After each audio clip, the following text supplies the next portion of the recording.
Ooligan here, and we finally get to dig into the onboard ZEUS Pro. I've had this board for about 2 months.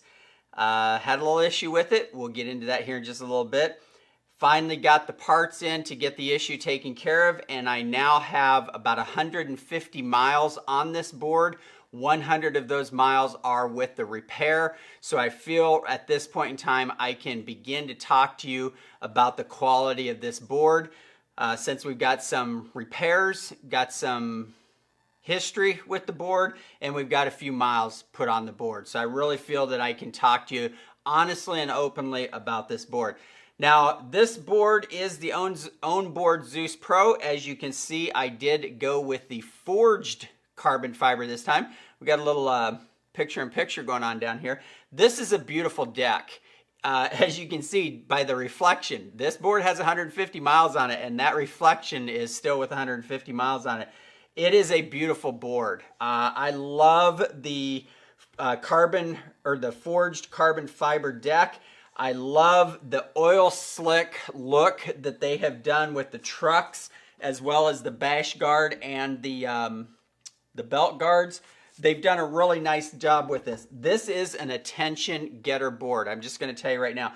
I've taken this out to restaurants. I ride a lot, and I often skate to grab a bite to eat or something like that. And people always ask about this board because that oil slick look really makes it stand out. So they did a nice job with it. I like the look of it. Let's dig in a little bit to this board. Okay, and let's talk about it. And we're going to talk about the base plate issue that I had and what we took care of, what we did. We'll talk about that here in just a minute.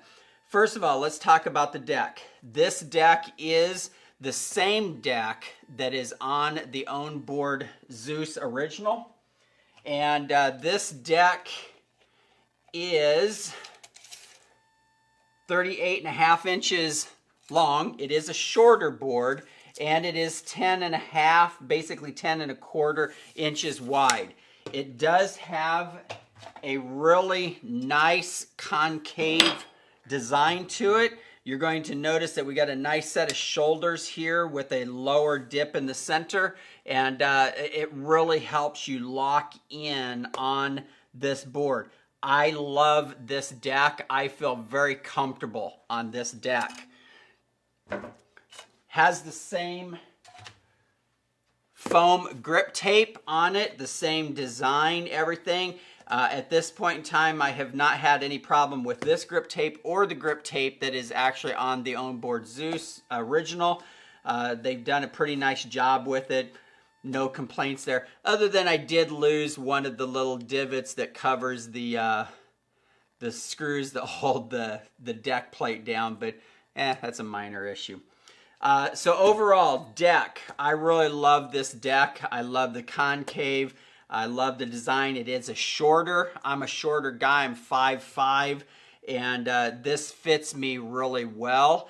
Nice set of dip-ins in the nose and in the tail, so that we are able to lock in, because this board does have a little bit more power. We're going to talk about that when we get down to the motors here in the ESC, but this is basically the same deck.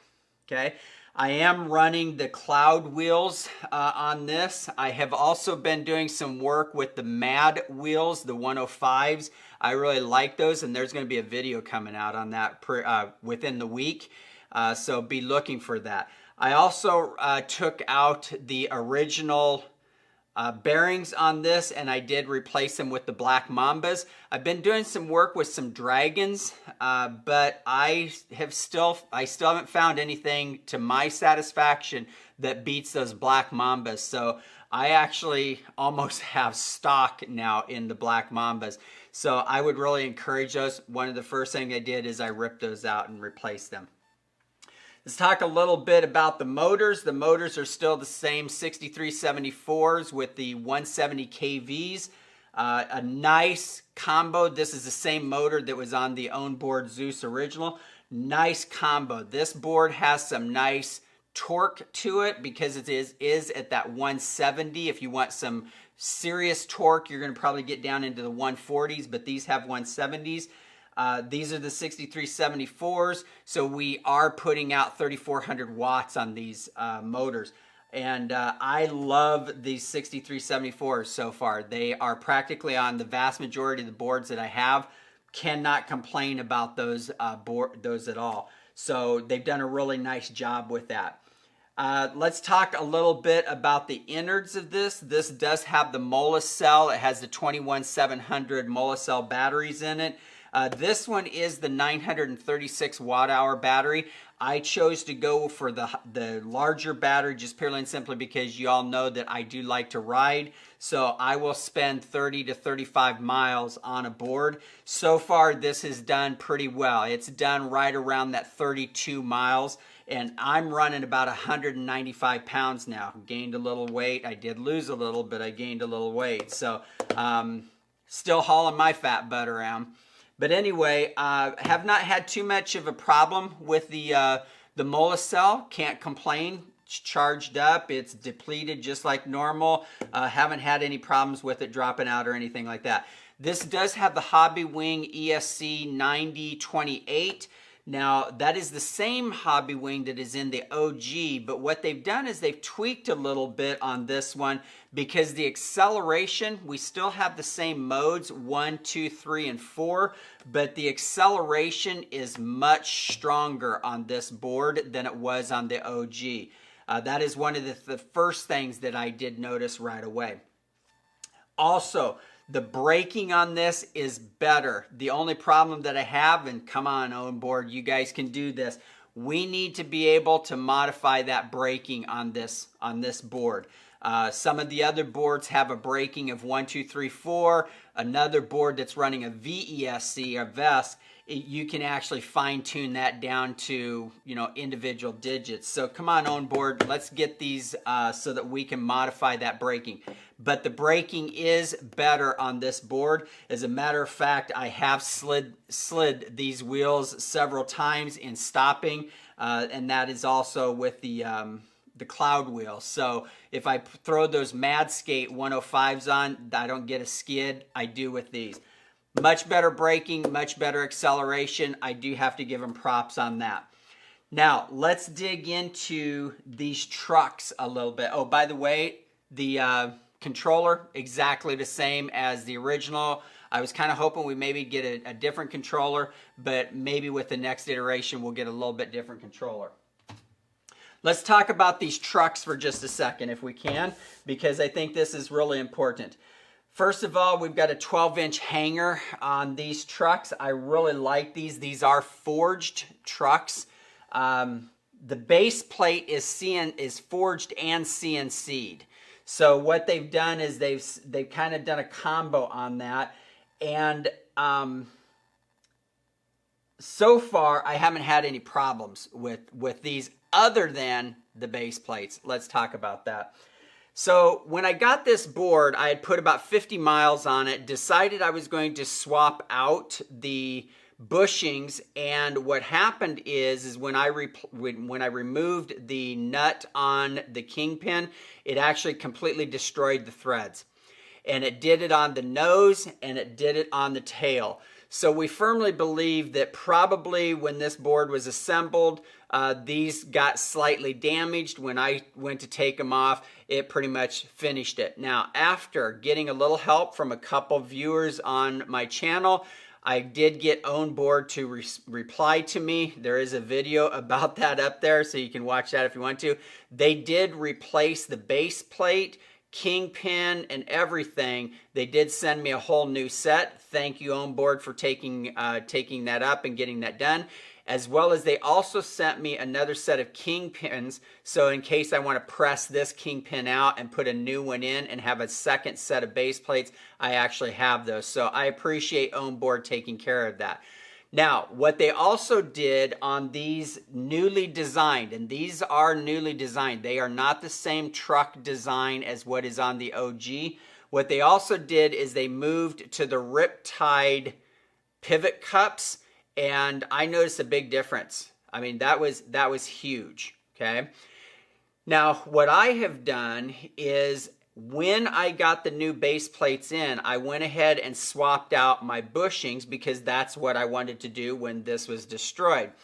And so I am running the Riptides, and I am running the Riptide cranks, and they are in the 93A durometer. So let's talk a little bit about that because that did change the dynamics of this board. This board with the stock bushings, it carved unbelievably easily. I mean, it was almost too much. It almost acted as though it was a double kingpin board, even though it's a traditional kingpin. So I kind of wanted to tighten that up just a little bit, especially because you guys kind of know I like to do a little bit of speed runs. So I wanted to tighten that up and feel a little bit more stable. So what I'm actually doing is I'm running the crank 93As from Riptide. I really like these. And so on the nose, I've got a barrel on the board side, and I've got a cone on the road side. And on the tail, I've got a barrel on the board side and a barrel on the cone side, or on the road side. That is the same setup that OwnBoard shipped the board with, but all I did is I swapped out to the Riptides. What I'm going to also do down the road a little bit is try different combos of the bushing designs to see if I can maybe stiffen it up a little bit. This board has no issue with doing a complete circle in the middle of the street. Again, this thing turns and carves just like a double kingpin. I really love the way this board is handling. There is a marked difference between this board handling and the handling of the Zeus OwnBoard original. And you know how much I love that original. This board is actually giving the OG a serious run for the money. If you're one of those people that you're sitting there going, original, pro, go with the pro. I'm just going to tell you, go with the pro. You will like this board. Just keep an eye on those kingpins. But I think probably there was an assembly issue that caused my issue. So I'm going to keep an eye on them. Overall, I am very, very impressed with this board. After getting the issue taken care of, like I said, I got 100 miles on it. I'm very impressed with it. I love how it rides. I love how it handles. I love how it carves. I love how it accelerates. I love how it brakes now. We're going to hopefully get that braking taken care of where we can adjust it, but I do like the braking on this. This is a blast of a board to ride, and with that Molicel 936 watt-hour battery, I am getting around 32, 33 miles. Which at that point in time, you generally start to get a little bit of foot fatigue. So overall, I have to give this board an A. It's a great board. I definitely would encourage it to be on your list of boards. If you're kind of narrowing down your list, I would definitely say this board or the original needs to be on your list. This is a very good board. Now, if you guys have any questions, you know what to do. Comment down below. Those of you that are pro owners, I want to hear from you. What do you think of this board? Do you agree with me? Do you disagree with me? Is there a spec that I missed? Is there something that you wish they would fix that I've not encountered yet? But overall, this board has held up very well. Eastgate Ooligan, ride hard, carve safe, wear that protection. Have a great day.